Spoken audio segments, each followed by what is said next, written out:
দুইটাই কিন্তু চিংড়ি মাছ। এটাও কিন্তু চিংড়ি মাছের বড়া হবে নারকেলের দুধ দিয়ে। কার কার পছন্দ বলিন তো?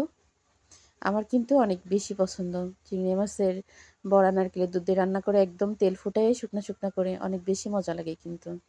আর সেটা যদি নিজেদের বাড়ির চিংড়ি হয় তাহলে তো আর কোনো কথাই নেই।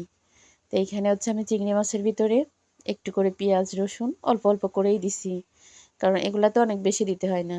একটু পেঁয়াজ রসুন, একটু জিরা গুঁড়া, একটু ধনে গুঁড়া দিয়ে কাঁচামরিচ দিয়ে সুন্দর করে ব্লেন্ডার করে, চিংড়ি মাছ ব্লেন্ডার করে একসাথে একটু করে চালের গুঁড়া দিয়ে মাখাই নিয়ে তারপরে কিন্তু আমি অল্প তেলে ভাজতেছি। যেহেতু আমি রান্না করব, ভাজিটা কিন্তু এরকমই থাকবে, বেশি লালচে করব না। বেশি লালচে করলে কিন্তু রান্নাটা অতটা মজা লাগবে না।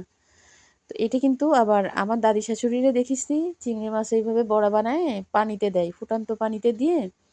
তেলে ভাজতো না, আমরা যেমন তেলে ভাজি, উনি হচ্ছে ফুটান্ত পানিতে দিয়ে একটু শক্ত টাইপের করে ফেলতো।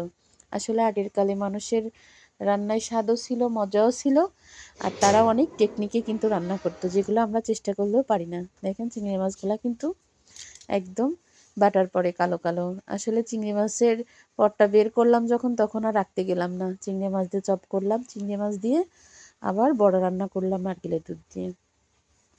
তো এইখানে কিন্তু আমি মশলাটা সুন্দর করে কষাই নিচ্ছি, যেহেতু আর সব সময় বলি যে রান্না করতে গেলে মশলাটা কিন্তু সব সময় একদম ভাজা ভাজা করে নিতে হবে।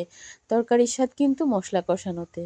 মশলাটা কষানো হয়ে গেছে, এখন কিন্তু আমি ওই চিংড়ি মাছের বড়াটা দিয়ে দিচ্ছি, দিয়ে কিন্তু এইখানে পানি দিয়ে দিচ্ছি। পানিটা যখন কষানো শেষ হয়ে যাবে তখন হচ্ছে আমি নারকেলের দুধ একদম ঘন ঘন করে দুধ রাখিছি, অল্প একটু দুধ দিয়ে দেবো, মানে এতে যতটুকু প্রয়োজন ততটুকু, যেহেতু বড়া অল্প, কারণ বড়াটা শুধু খাবো আমি একা, আমার বড় ছেলেও খায় না, ছোট ছেলেও খায় না। মন চাইলে এক পিস নিল, না চাইলে নিবে না, কিন্তু পুরোপুরি আমার জন্য রান্না করা। দেখেন কি সুন্দর করে তেল ফুটে যাচ্ছে।